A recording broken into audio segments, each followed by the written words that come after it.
सातची बोलाचे नवे हे शास्त्र, पै संसारू जिनते हे शस्त्र, आत्मा अवतरविते मंत्र, अक्षरी ये. ये अक्षरी म्हणजे कोणत्या अक्षरापासून, आणि सातची बोलाचे नवे हे शास्त्र, ते कोणते शास्त्र. आणि ते शास्त्र निव्वळ नाही तर संसार जिनते हे शस्त्र. म्हणजे काही काही शास्त्र असतात मात्र शस्त्र नसतात. मात्र भगवद्गीतेच्या संबंधाने ज्ञानेश्वर माऊलींनी जे काही टीकात्मक भाव या श्लोकामध्ये घातलेला आहे, 15व्या अध्यायातील 77वी क्रमांकाची ओवी आहे की सातची बोलाचे नवे हे शास्त्र. म्हणजे सातची बोलाचे निव्वळ नुसतं गप्पा मारणं, भगवद्गीतेच्या संबंधानं चर्चात्मक विचार करणं, बुद्ध्याधिकांचा एक म्हणजे जसं खंडन मंडनात्मक प्रक्रिया असतात त्या पद्धतीला फक्त हे अनुषंगानं तसं अभ्यास करणं आणि तसं चिंतन मांडणं एवढ्यापुरतं शास्त्र मर्यादित नसून संसार जिनते हे शस्त्र. म्हणजे संसारू जिनते म्हणजे संसार जिंकण्याला कारणीभूत कोण असेल, संसार जिंकण्याकरता लागणारं शस्त्र म्हणजेच भगवद्गीता आहे. आणि तेवढ्यावर थांबत नाही तर आत्मा अवतरविते मंत्र अक्षरी, ते शास्त्र आहे, तेच शस्त्र आहे आणि तेच आत्मा अवतरण म्हणजे आपल्या आत्मस्वरूपाची ओळख करून देणार हेच मंत्र रूपानं जे काही श्लोक आहेत तेच भगवद्गीतेतील ही अक्षर आहेत. अक्षरी ये म्हणजे आजची सेवा भगवद्गीतेच्या जयंती निमित्त, गीता जयंती या निमित्तानं जरी असली तरी तुमच्या आमच्या ठिकाणी असणारं जे काही अज्ञान आहे त्या अज्ञानाचा समूळ नाश करणं, म्हणजे जे कारणे दुःखाला कारणीभूत असणारं जे काही आहे त्याचा समूळ नाश करणं कशाच्या माध्यमातून होत असेल तर त्या भगवद्गीतेच्या अक्षरांच्या माध्यमातून होतं. दुःखाचं कारण काय आहे जर पाहायला गेलं तर दुःखाला एकमेव कारण जर असेल तर दुःखाला पापाचं फळ म्हणून दुःख भोगावं लागतं. पाप कर्म होतं आणि पाप कर्म झाल्यानंतर पापाचं फळ हे दुःखाच्या संबंधाने आपल्याला भोगावं लागतं. म्हणून पाप समूळ जावं लागतं. मग पाप जाण्याकरता काहीतरी आपण कर्म केलं पाहिजे. म्हणून काहीतरी निमित्तानं शास्त्र सांगतं विहित कर्म निषिद्ध कर्म, कर्माचे 2 प्रकार जरी असले तर त्यामध्ये विहित कर्मामध्ये पुन्हा 4 प्रकार सांगितले आहेत. म्हणजे विहित कर्मामध्ये नित्य कर्म, नैमित्तिक कर्म, काम्य कर्म आणि प्रायश्चित्त कर्म. या 4 कर्मापैकी नैमित्तिक असणारी सेवा ही आजची गीता जयंतीच्या माध्यमातून येते. भगवंतांचे अवतार होतात, देवाची जयंती असते आणि साधू संतांची पुण्यतिथी असते. म्हणजे जे तत्व कधीच नाहीच होत नाही, जे आहे नासते विद्यते भावो नाभावो विद्यते सतः, म्हणजे जे आहे ते नाही होत नाही आणि जे नाही ते कधी आहे असं होत नाही. म्हणजे त्याचा अनुभव येत नाही. जे नाही त्याचा कधीच अनुभव येत नाही आणि जे आहे ते कधीच नाहीच होत नाही. त्याच तत्वाला आपण ब्रह्मतत्व म्हणतो किंवा भगवंतांचं जे काही स्वरूप आहे, आत्मस्वरूप, स्वस्वरूप, ते नाहीच होत नाही. तर त्याची ओळख करण्याकरता हे नित्य नैमित्तिक ज्या सेवा त्या कराव्या लागतात. याचं फल काय तर मनशुद्धीच्या मार्गी जे विजयी व्हावे वेगी ते कर्म सबळा लागी आळस न कीजे. आळस न करता ते कर्म केलं पाहिजे. कशा करता करावं कर्म? नित्य कर्म करावं, रोजचं कर्म आपलं असतं. आणि नैमित्तिक कर्म आजच्या माध्यमातून जे काही सेवा येतात, मग अष्टमी असेल, पर्वकाळ भागवत धर्मी म्हणजे महाशिवरात्री असेल, रामनवमी असेल, आपण कृष्णाष्टमी करतो, काही ना काहीतरी आपण वडिलांचं श्राद्ध करत असतो, निमित्त काहीतरी एक निमित्त ठेवून करली जाणारी सेवा. आणि त्या सेवेचं फल काय असेल तर मनशुद्धीच्या मार्गी आपल्या मनाची शुद्धी व्हावी लागते, अंतकरणाची शुद्धी व्हावी लागते. आणि त्या अंतकरणाच्या शुद्धीसाठी ही नित्य नैमित्तिक कर्म अति आवश्यक आहेत म्हणून सांगतात माऊली. मनशुद्धीच्या मार्गी जे विजयी व्हावे वेगी, तिथे विजय पत्करावा लागतो. मन म्हणेल तसं वागलं तर आपण मनाच्या अधीन जातो, मात्र मनाला आपण आपल्या अधीन केलं पाहिजे. मनावर विजय प्राप्त करावा लागतो. आपण इंद्रियांच्या अधीन आहोत, आमच्या अधीन इंद्रिय नाहीत. म्हणजे आम्ही त्यांच्या अधीन आहोत, म्हणजे त्यांचा आमच्यावर जय आहे. आणि त्यांच्यावर विजय प्राप्त करायचा असेल तर मनशुद्धीच्या मार्गी जे विजयी व्हावे वेगी, ते कर्म सबळा लागी आळसू न कीजे. संपूर्ण ताकदीनिशी आपण त्याचा पाठलाग केला पाहिजे आणि ते मनशुद्धी करून घेतली पाहिजे. मग ते म्हणजे 18व्या अध्यायामध्ये यज्ञदान तपकर्म पावनानी मनीषिनाम, म्हणजे यज्ञोतानम तपश्चैव पावनानी मनीषिनाम. म्हणजे त्याच्या सुरुवात बघा, यज्ञदान तपकर्म न कार्यमेव न त्याज्य कार्यमेव तत्, म्हणजे ती टाकून देऊ नका म्हणतात.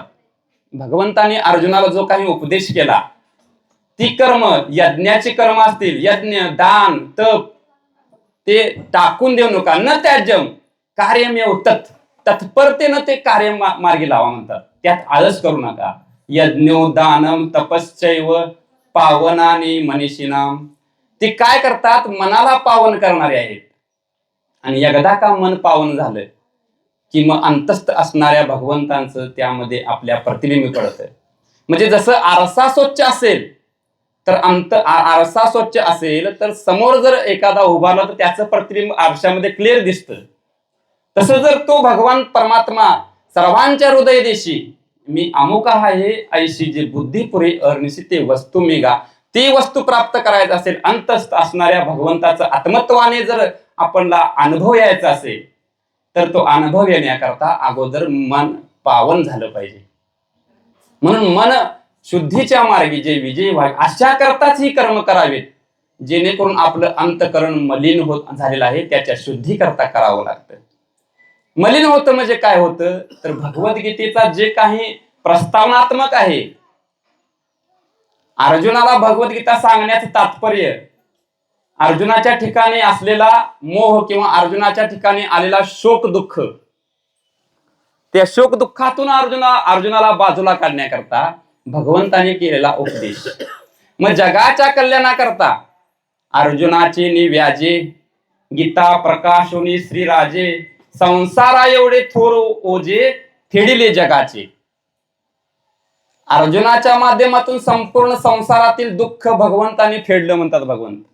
अर्जुनाचे निव्याजे गीता प्रकाशोनी श्रीराजे, संसारा एवढे थोर ओझे फेडिले जगाचे. म्हणजे तुमच्या आमच्या करता सहज ब्रह्मरसाचे पारणे अर्जुना लागे केले नारायणे, की तेची अवसरे पाहुणे पातलो आम्ही. 6व्या अध्यायाच्या सुरुवातीला म्हणतात की अर्जुनाला की ब्रह्मरसाचं पारण करून समोर वाढलेलं आहे. संजयाच्या मुखातून माऊलीने ओवी घातलेली आहे की तेची अवसरे पाहुणे पातलो आम्ही. तसं तुम्ही आम्ही सुद्धा तुमच्या आमच्या मनामध्ये कुठेतरी एक पुण्याचा एक उदय चांगला होऊन की भगवद्गीतेसारखा ग्रंथ तुम्हाला अभ्यास करायला मिळाला. त्या भगवद्गीतेचं चिंतन, भगवद्गीतेचा जर महिमा गायचा झाला तर माऊली म्हणतात की माझ्याही बुद्धीच्या पलीकडचं आहे हे. अनावर विचारिता वायाची दिवसा उपनला चित्ता, काय भानुतेजी खद्योता अति काही. म्हणजे सूर्याच्या समोर एखाद्या काजव्यानं आपला प्रकाश किती आहे असं दाखवावा, तसं माऊली म्हणतात माझ्या बुद्धीच्या पलीकडे गीतेचं तत्वज्ञान आहे. की टिटुबी चाचूवरी मापसुये सागरी, मी नेनतो तयापरी परवर्तेत. माऊली म्हणतात की मला ह्या गीतेचं भाष्य करताना, गीतेवर जी काही टीका करताना, गीतेचं हृदगत समोर श्रोत्यांच्या समोर मांडताना माझी तेवढी कपॅसिटी नाही, म्हणजे मला माझं तेवढं मोठेपणा नाही. माऊली सारख्याने म्हणावं. मग तुम्ही आम्ही गीतेचं महिमान जाणण्याकरता अल्पबुद्धी घेऊन नाही भगवद्गीतेचा तळ गाठता येणार. सखोल नित्य नव नूतन, म्हणजे भगवान शंकराने म्हणावं जैसे का नित्य नूतन स्वरूप तुझे. पार्वती मातेला ओवी आहे. देत हरू म्हणे नेनी जे. म्हणजे भगवंत हरू म्हणजे शंकर म्हणतात की देवीला की ह्या भगवद्गीतेचा अंत लागणार नाही. जसं नित्य नूतन प्रतिक्षण वर्धमान अविच्छिन्न, जसं नारद महर्षी म्हणतात की ते प्रेम आणि ते प्रतिक्षण वर्धमान, प्रत्येक क्षणाक्षणाला वाढतं प्रेम जसं मिळतं तसं वाढतं हृदगत या भगवद्गीतेच्या चिंतनात येतात. माऊली पुढे म्हणतात की म्हणजे माझ्यासारख्या माऊलीने स्वतःला मूर्ख म्हणून घेतलेलं आहे. पहिल्या अध्यायाच्या ओव्या आहेत पाहून घ्या की भगवद्गीतेच्या अनुषंगानं की माझ्यासारख्या एक म्हणजे शुल्लक. आता माऊलींच्या संदर्भात माऊली स्वतः म्हटलेलं आहे मी प्रवर्ते नेन तू त्या परी. मग माऊलींना असा प्रश्न करा तुम्ही मग बोलता कशाला. परी एक असे आधारू जय सानकुल श्री गुरु ज्ञानदेव म्हणे. परी येत एक असे आधारू, असा आधार आहे मला की जय सानकुल श्री गुरु ज्ञानदेव म्हणे. ज्ञानेश्वर महाराज म्हणतात की माझ्या पाठीमागे बोलण्याचं धाडस का केलं तर माझ्या पाठीमाग सानुकूल श्रीगुरूंचा वरदहस्त आहे आणि मी निवृत्तीदास त्यांच्या आशीर्वादानं या गीता भाष्यावर बोलण्याचा धाडस करतो आहे. वायाची दिवसा उपनला चित्ता. म्हणजे माझ्या चित्तामध्ये उगाच हे धाडस निर्माण झालेलं आहे गीतेवर टीका करण्याचं, हे गुरूंच्या माध्यमातून झालं आहे. तसं पाहायला गेलं तर तुमचं आमचं हे धाडसच आहे. महाराजांच्या सानिध्यात राहिल्यामुळे गीतेवर निदान प्रवचन सेवा काय गीता आहे. जे संस्कृत श्लोक वाचता येत नाहीत त्या संस्कृत श्लोकाचा थोडंफार का असना पाठांतर म्हणते, ठराविक श्लोक असना चिंतनात येतात. असंही भगवद्गीतेचं हृदगत आहे. तसं माऊलींनी जसं म्हणावं की निवृत्तीदासांच्या पाठबळामुळे मला हे बोलणं शक्य आहे, तसं आज महाराजांच्यामुळं आम्हाला कळालं. महाराज आम्हाला एक वाक्य सांगत असतात बघा की परमपूज्य ब्रह्मीभूत तळाशीकर महाराजांच्या मुखातून आलेले की परमार्थ करतात सर्वजणच. परमार्थ अगदी सर्वजण करतात, मात्र परमार्थ जगत कोण नाहीत. परमार्थ जगता आला पाहिजे आणि तो जगण्याकरता परमार्थ अगोदर समजला पाहिजे. साचची बोलाचे नव्हे शास्त्र. ओवीत आहे साचची बोलाचे. असं उगच गप्पा मारून एकमेकाचा संवाद, एकमेक असं झालं तसं झालं, इथं हे सांगितलं तिथं ते सांगितलंय. साधू संतांच्या वाङ्मयाचा जर विचार केला तर निव्वळ आता तुकोबारायांच्या अभंगाचा विचार केला किंवा साधू संतांनी जे काही वाङ्मय, प्रत्येक साधू संतांनी अभंग निर्माण केले. माऊलींचा ज्ञानेश्वरी ग्रंथ आहे तर निव्वळ गाण्याकरता अभंग चालित म्हणण्याकरता नाही. हितावरी यावे कोणी बोलिलो या भावी. प्रत्येकानं हिताच्या ठिकाणी जागृत राहावं. ते जागेपणा प्रत्येकाच्या बुद्धीमध्ये ती संत वचन प्रकाशित व्हावीत आणि त्या पद्धतीनं आपलं जीवन जगावं. याच्याकरता सर्व संतांनी वचन दिले आहेत. आज मगाशी झालं की साधू संतांना समाजाकडून अनेक त्रास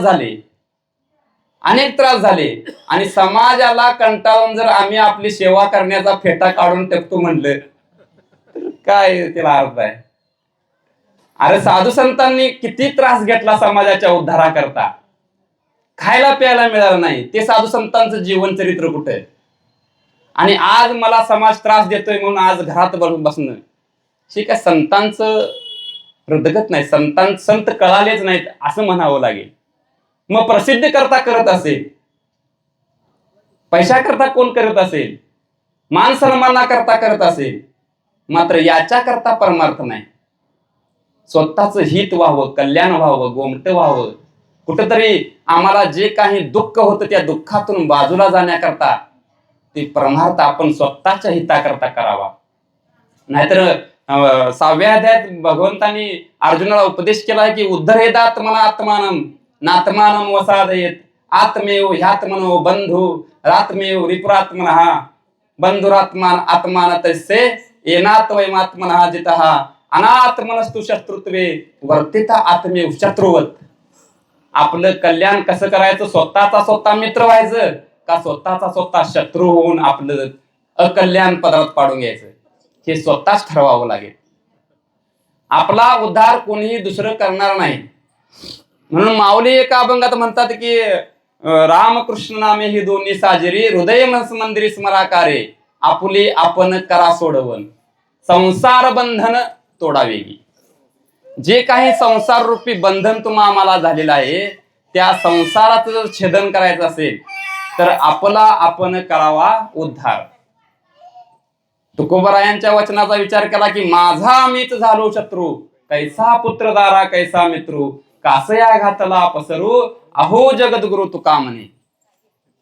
आपल्या हिताच्या आड, कल्याणाच्या आड जर कोण येत असेल तर ते आपण स्वतःच येत असतो. दुसऱ्यानं कितीही सांगितलं, आपण करायचं नसतं म्हणून दुसऱ्यावर ढकलतो. परमार्थातील अनेक गोष्टी, अनेक साधना असतात, त्या स्वतःचा आळस आपण दुसऱ्यावर ढकलत असतो काहीतरी कारणानिमित्त. मात्र आपणच आपण ठरवावं लागतं. म्हणून तुकोबरा म्हणतात की माझा मीच झालो शत्रू, मला कळालं नाही. माझ्या बुद्धीमध्ये माझी बुद्धी मी तशी बनवलं नाही, माझं अंतःकरण मी तसं बनवलं नाही. मग या संसार दुःखातून बाजूला जायचं असेल तर भगवद्गीतेचं तत्वचिंतन आपण केलंच पाहिजे.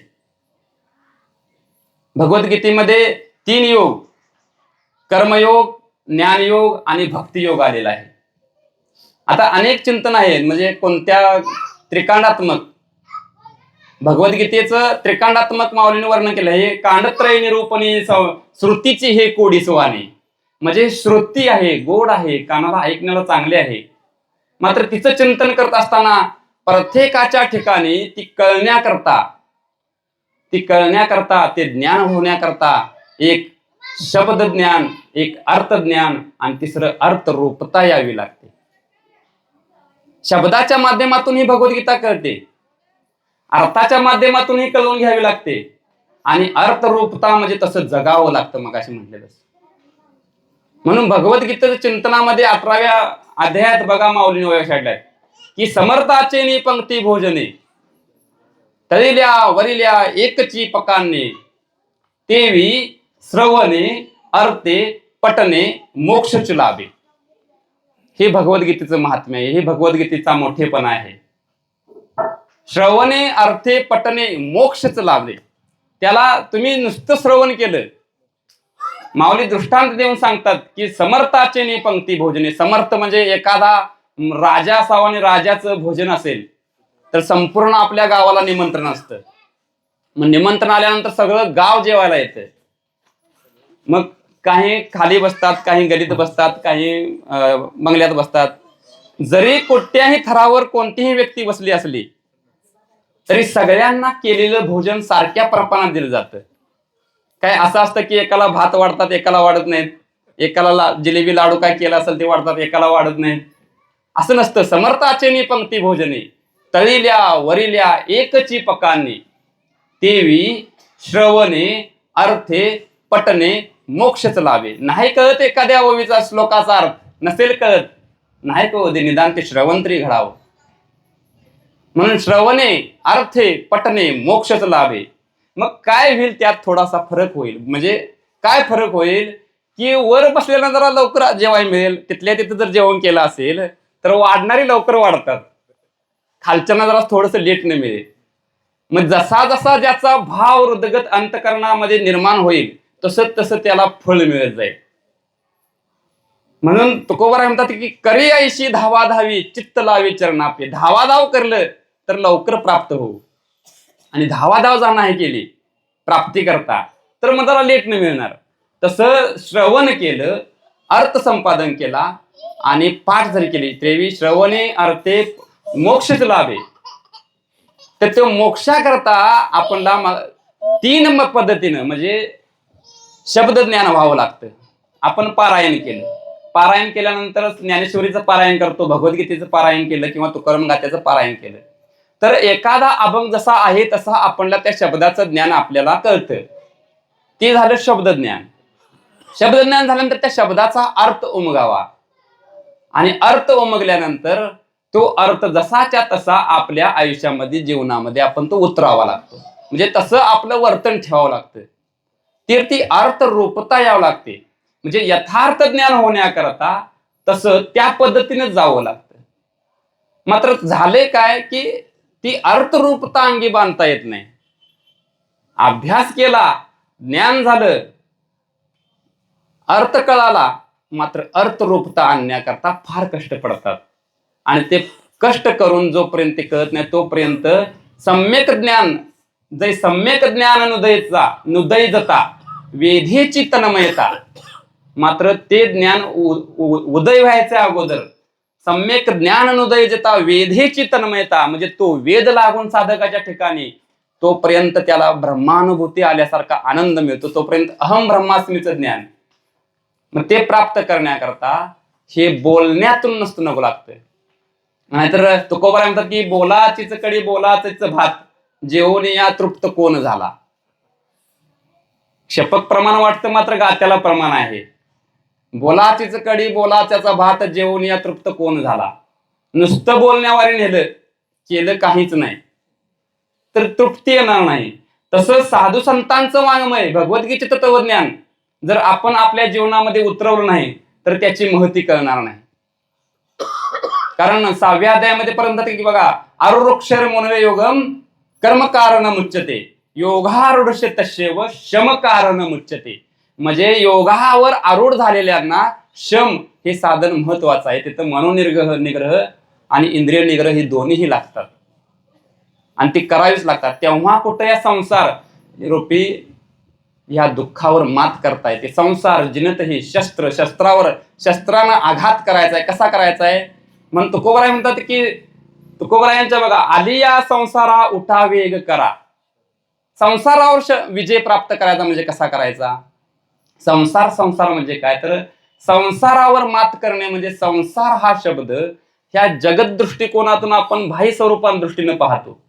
मात्र संसाराला आलिया म्हणजे आपण जन्म मृत्यूरूपी जी परंपरा आलेली आहे. आगा उपजणे आणि निमणे हे सात जी का मानणे तया जीव लोको मी म्हणे संसारोहन.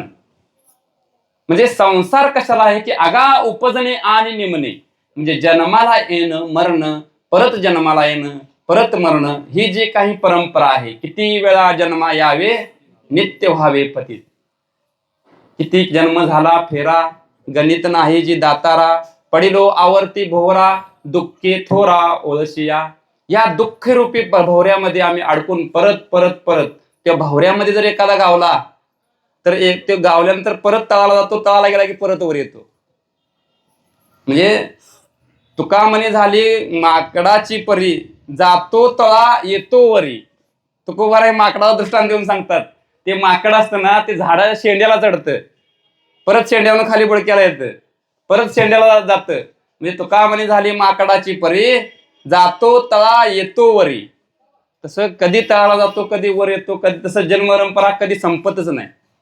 आणि जन्म परंपरा संपवायची झाली तर गीतेचं तत्वज्ञान आत्मसात केलं पाहिजे. आणि हीच अक्षर आत्मा अवतरविते मंत्र अक्षरी. ह्याच अक्षराचं सहाय्य घेऊन आपण त्या बोधापर्यंत आरूढ होता येतं. म्हणून माऊली म्हणतात की ती अक्षरे नव्हती देखा, ती अक्षरे नव्हती देखा ब्रह्म साम्राज्य दीपिका अर्जुना लागी चितकलिका उजळली या श्रीकृष्णे. माऊलींच्या वाङ्मयामध्ये बघा कशी अक्षर आहेत की ती अक्षरे नव्हती देखा. ती अक्षर नाहीत तर काय आहेत, ती ब्रह्म साम्राज्य दीपिका. ब्रह्मरूपी साम्राज्यामध्ये प्रवेश करण्याकरता जर हातामध्ये मशाल कोणती घ्यायची असेल तर ती भगवद्गीतातील अक्षररूपी मशाल घ्यावी लागेल. आणि उजळली या श्रीकृष्णे, श्रीकृष्णानं ही अक्षर उजळा दिला. भगवद्गीतेची जयंती आपण साजरी करतो. आजपर्यंत वेदाला म्हणजे आपण सर्वस्व म्हणजे वाङ्मयात साधू संतांच्या किंवा आपण म्हणजे अधिष्ठान वेदाचं मानतो सर्व वाङ्मयांना, त्या वेदाची कधी जयंती साजरी केली नाही. मात्र भगवद्गीतेची जयंती आपण साजरी करतो. का करतो, कशा करता करतो, कधी विचार नाही आपण लावला. तर भगवंताचं जे तत्व आपण मगाशी श्लोक म्हणून गेलो की नासते विद्यते भाव ना अभाव विद्यते सत्य, म्हणजे जे तत्व संपूर्ण जगताला अधिष्ठान रूपानं असणारं जे ब्रह्मचैतन्य आहे ते चैतन्य आणि त्या चैतन्याचं ज्ञान कधीही नाश पावत नाही. आणि तेच तत्वज्ञान हे आहे.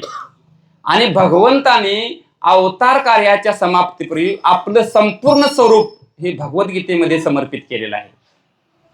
संपूर्ण स्वरूपानं भगवंतांचं जे काही स्वरूप आहे ते संपूर्ण स्वरूप भगवद्गीते अंतर्गत समर्पित केल्यामुळं गीतेची जयंती साजरी केली जाते.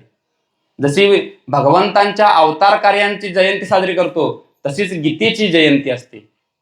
म्हणून नाथ महाराज म्हणतात, गीता गीता गीता वाचे जे म्हणती तया पुनरावृत्ती नाही जरा.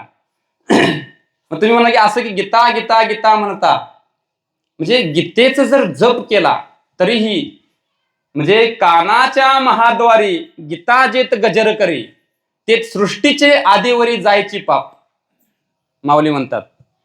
18व्या अध्यायात शेवटला बघा त्या माऊलीने दिलेले आहेत गीतेची महती सांगताना की बघा, कानाच्या महाद्वारी गीता जेत गजर करे. जर आपल्या कानावरती अक्षर जरी पडली तरी सृष्टीच्या आदिवरी जायची पाप. म्हणजे सृष्टीच्या आदिवरी जोपर्यंत आम्हाला जीवभाव प्राप्त झालेला आहे, आम्हाला जीवभाव कुठून प्राप्त झाला याची जर शहानिशा करायला गेलो तर काही कळणार नाही. आम्ही जीवाभावाला कधीपासून आलो नाही, आमचं मूळ स्वरूप जीवाचं आहे का, आपण ब्रह्मस्वरूप आहोत हेही काही कळत नाही. मी देह स्वरूप आहे का मी जीव स्वरूप आहे हेही कळत नाही. मग नेमकं आपल्याला जीवभाव कधीपासून प्राप्त झाला हे कळत नाही. म्हणून सृष्टीच्या आदिवरी म्हणजे कधी ना कधी आम्हाला जीवभाव प्राप्त झाला. आपण ब्रह्मस्वरूप असताना सुद्धा आपण जीवाभावाला आलो, देह तादात्म्य लागलं आणि देह तादात्म्य लागल्यामुळे आपण अज्ञानात गुरफटत आहोत. ते सृष्टीच्या आदिवरी जायची पाप. आणि पाप पुण्य करून जन्मा येतो प्राणी आपण म्हणतो. मग त्या सृष्टीच्या आदिवरीपासून जे काही पाप केलं असेल तर या गीतेची अक्षर जरी कानावर पडली, जर तुम्ही आता अशी शंका येईल की आम्ही गीता ऐकतोय आम्हाला पाप अजून गेले का नाही काय कळत नाही, मग ती अक्षर आपण आत घेतली असती तर ना म्हणजे कानावर पडली अक्षर कानाच्या आतमध्ये. म्हणून काना वचनाची भेटी सरसाचे पैकिरटी. म्हणजे कानाची आणि त्या वचनाची भेट होताच मी तसा आहे, मला तसं व्हायचं आहे, मी ब्रह्मरूप आहे, मी ज्ञानस्वरूप आहे, अशा प्रकारचं स्वतःच मनन करावं. श्रवण फार करतो आपण, श्रवण फार होतं, मनन घडत नाही, निधिध्यासन घडत नाही. आणि त्याच्या पुढचं तर बोलायलाच नको. आणि तेच खरं अंतरंग साधन मांडलेलं आहे शास्त्रामध्ये. तत्वम पदार्थ शोधन हे अत्यंतिक अंतरंग साधन शास्त्रानं सांगितलेलं आहे. तिकडे जातच नाही. अनेक वेळा श्रवण केली मात्र ते श्रवण जर आपण मननात नाही उतरलं तर केलेलं श्रवण वाया जातं. मगाशी म्हटलं की अर्थरूपता येण्याकरता फक्त श्रवण नाही चालत, त्या पद्धतीनं आपण आचरणच ठेवावं लागतं, तसं वागावंच लागतं. तर मग थोडं पुढं गेल्यासारखं वाटेल. अन्यथा साधना करूनही आपण कुठेतरी अजून मागच आहे असं बुद्धीला आपल्या अनुभव येईल. का बदल होत नाही आपल्यात, तर आपलं श्रवण फार होतं मात्र श्रवणानंतर मनन घडत नाही. मनन करणं म्हणजे सतत आपल्या विसर पडतो. नामस्मरणाचा असेल, ध्यानाचा असेल, साधू संतांनी जे काही ग्रंथामध्ये तत्वज्ञान मांडलेलं आहे तत्वज्ञानाचं असेल, मात्र ते चिंतन अंतरंगात उतरून त्याचं मनन घडणं, निधिध्यासन घडणं हे संपूर्ण ते चाललं पाहिजे. आणि निधिध्यासनानंतर तत्व पदार्थ शोधनापर्यंत आपण पोहोचलंच पाहिजे. आणि तेच अत्यंत अंतरंग साधन आहे. जरी बाह्य साधन असतील, बहिरंग साधना म्हणजे अनेक येतात. विवेक वैराग्यापासून समाधी षटकापर्यंत सगळं जरी ती आत्यंतिक असली तरी तत्वम पदार्थ शोधनाच्या ती बाहेरच आहेत. आणि ते शोध स्वतःच घ्यायचा आहे, स्वतःलाच शोधावं लागेल. साधू संतांच्या सन्मुख होणं आणि साधू संतांची सन्मुख झाल्यानंतर तशी श्रद्धा बांधणं. कारण श्रद्धा कमी पडते, विश्वास म्हणतो आपण त्याला, आपला तेवढा दृढ विश्वासच नाही. कारण 4थ्या अध्यायामध्ये भगवंत म्हणतात की श्रद्धावान लभते ज्ञानम तत्पर संयंतेंद्रिय ज्ञानम लब्ध्वा परामशांतीम अचिरणाधी गच्छती. म्हणजे लगेच शांती आणि लगेच पराशांती. म्हणजे ते प्राप्त झाल्यानंतर कोणत्याही प्रकारचं काही प्राप्ती करायची आहे प्राप्तव्य स्थानच राहत नाही, काहीच मिळवायचं शिल्लक राहत नाही. अशा प्रकारचं ज्ञान प्राप्त व्हायचं असेल तर आम्हाला श्रद्धा बळकट केली पाहिजे. भांडवल गाठी तरी विश्वास, झालो ते झालो निश्चय दास, न पाहे मागील ते वास पुढती सोस सेवेचाची. भांडवल आपण कुठलं बांधलं पाहिजे परमार्थाकरता, तर विश्वासाचं भांडवल पाहिजे. विश्वासी तो करी स्वामीवरी सत्ता, आणि तो विश्वास अर्जुनाचा भगवंतांच्यावर होता. भगवद्गीता जरी भगवंतांनी सांगितली असली तरी आतल्या अनुषंगानं बघायचं झालं तर एका गुरुनं एका शिष्याला केलेला बोध किंवा उपदेश तीच म्हणजे भगवद्गीता आहे. अर्जुनाचे तसं जर पाहायला गेलं तर कर्मयोग, ज्ञानयोग आणि भक्तियोगामध्ये जर पाहायला गेलं तर भक्तियोगानंच भगवद्गीतेची सुरुवात आणि समाप्ती ही भक्तियोगातच झालेली आहे. अर्जुनाला काहीच कळना झालं. कार्पण्य दोषोपहत स्वभाव पृच्छामि त्वाम धर्म समूढचेतः यत्रेषा निश्चितम गृहीतन मे शिष्यस्तेहम शादी माम त्वाम प्रपन्नम. बघा, दुसऱ्या अध्यायामध्ये भगवंत तोपर्यंत स्थिर होते, काहीच बोलले नाहीत, अर्जुनाचंच ऐकून घ्यायला लागले. पहिल्या अध्यायामध्ये शास्त्र प्रवृत्ती प्रस्ताव मांडलेला आहे. त्या शास्त्र प्रवृत्ती प्रस्तावामध्ये अर्जुनांचंच भगवंतांनी शांतपणे ऐकून घेतलं. भगवंत काहीच बोलले नाही. आणि ज्यावेळी अर्जुनानं आपला समर्पणाचा भाव समोर ठेवला, हे देवा, मला श्रेय साधन कळत नाही, मला प्रेय साधन कळत नाही, माझ्या हिताचं कळत नाही, माझ्या अहिताचं कळत नाही, मला कार्पण्य दोषोपहत स्वभाव म्हणजे मला कार्पण्यानं माझी बुद्धी चलबिचल झालेली आहे, मला काय करावं कळत नाही. म्हणून श्रेय साधन जे आहे, माझ्या कल्याणाचं जे साधन आहे ते देवा तूच सांग. माऊली म्हणतात, तू गुरु बंधू पिता, तू आमुची इष्ट देवता, तूची सदा रक्षिता आपदे आमुचे. आणि माझ्या संकटकालात तूच मला रक्षण करणार आहे. असा हा समर्पणाचा भाव अर्जुनाने दाखवला. आणि समर्पण होणं हे ज्ञानोत्तर भक्ती लक्षणाचं सांगितलं जातं. आणि ज्ञान झाल्यानंतर सुद्धा शेवटी म्हणजे ज्ञानाची साधना करण्याकरता 18व्या अध्यायामध्ये बघा, म्हणजे असक्त बुद्धी सर्वत्र जितात्मा विगत स्पृह नैष्कर्म्यम सिद्धिम परमाम संन्यासेनाधिगच्छति सिद्धिम प्राप्तो यथा ब्रह्म. म्हणजे इथून सुरुवात झाली. असक्त बुद्धी सर्वत्र, सगळ्या ठिकाणी आपली अनासक्ती झाली पाहिजे. म्हणजे जी काही आसक्ती आहे आपल्या अंतःकरणामध्ये सगळ्यांच्या विषयी, वस्तू असतील, व्यक्ती असतील, पदार्थ असतील, घटना असतील, जे जे काही आपल्या अवतीभोवती दिसते ती आसक्ती ही मूळ आहे. आणि ह्या संपूर्ण अज्ञानाचं मूळ जर कशात असेल तर ते आसक्तीत आहे. मग त्याला इच्छा म्हणा. इच्छा द्वेष समुत्थेन द्वंद्व मोहेन भारत सम्मोहम सर्वभूतेश सम्मोहम सर्गे यांते परंतप. म्हणजे सर्गे म्हणजे संसाराला येण्याचं कारण जर काय असेल तर ते इच्छा द्वेष समुत्थेन. बघा, माऊलींनी फार म्हणजे एक दृष्टांतच दिलेला आहे की तेत अहंकार तनुशी वालभ पडले. म्हणजे अहंकाराचा आणि शरीराची लग्न लागलं म्हणतात. तेत इच्छा हे कुमारी झाली, ते कामाचे तारुण्य आले, ते द्वेषशी मांडली वराडे. म्हणजे इच्छा ही एकदा वाढली की सगळं वाढते. आणि मग पुढे काय होतं की असंतुष्टीची मदिरा मत्त होऊनी धनुर्धरा प्रकृतीच्या ओरा पौडला. तेने भूते भांबावली संसाराच्या आडवा माझी पडली म्हणून दुःखाच्या घेतली दांडेवरी. संसाराचं दुःख भोगण्याला कारण काय असेल तर ही भांबावली, भूतेने भूते भांबावली. हे भांबावण्याचं कारण काय असेल तर ते इच्छा द्वेष समुत्थेन. म्हणजे जी आसक्ती आहे, इच्छा आहे, ती समूळ निरीच्छ अवस्था प्राप्त झाली पाहिजे. म्हणून असक्त बुद्धी सर्वत्र. मग त्याच्याकरता क्रम पुढे सांगतात भगवंत अर्जुनाला, बुद्ध्या विशुद्धया युक्तो धृत्यात्मानम नियम्यच शब्दादीन विषयन त्यक्त्वा राग द्वेषो विदुष्यच विविक्त सेवी लगवासी यत वाक्य मानस ध्यान योग परो नित्यम वैराग्यम समुपाश्रितः अहंकारम बलम दर्पम कामम क्रोधम परिग्रहम विमुच्य निर्मोह शांतो ब्रह्म भूयाय कल्पते. म्हणजे ब्रह्मभूत अवस्था प्राप्त होण्याकरता इथून ही 3-4 श्लोकाची संगती एकदमच आहे. बुद्ध्या विशुद्धया, ह्या श्लोकावर टीकाकर्ता माऊली म्हणतात की गुरु दाविल या वाटा योनी विवेक तीर्थ तथा धोनिया मलकटा बुद्धीचा तेने. म्हणजे बुद्धी आदूर चोख झाली पाहिजे, मग बुद्धीनिश्चय आत्मज्ञान. बुद्धी का चोख व्हावी लागेल?